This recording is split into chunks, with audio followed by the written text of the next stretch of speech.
ஒரு கிராமத்தில் ஒரு விவசாயி இருந்தார். அவர் தன்னோட பொதிகளை சுமக்க ஒரு கழுதை வளர்த்தாரு.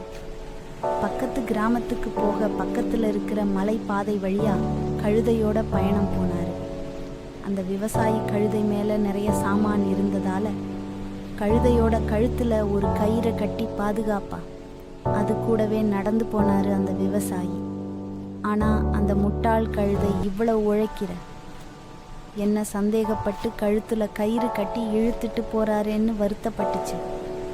இனிமே இவருக்கு விசுவாசமான இருக்கக்கூடாதுன்னு முடிவு பண்ணி சண்டித்தனம் செய்ய ஆரம்பிச்சிச்சு. அந்த கழுதை உடனே திமிரிக்கிட்டு ஓட பார்த்துச்சு கழுதை. ஆனால் அது மலை பதைக்கிறதால கயிறை இறுக்கமாக பிடிச்சு இழுத்தாரு விவசாயி. அடடா, தன்னை கயிறால் இருக்க பிடிச்சு தன்னை கொடுமைப்படுத்துறாரு. விவசாயின்னு நினச்சி ரொம்ப வேகமாக அந்த பக்கம் இருந்த பள்ளத்துக்கு பக்கம் இழுத்துச்சு. தன்னோட கழுதையோட முட்டாள் தனத்தை நினச்சி வருத்தப்பட்டு அந்த கயிறை விட்டுட்டாரு.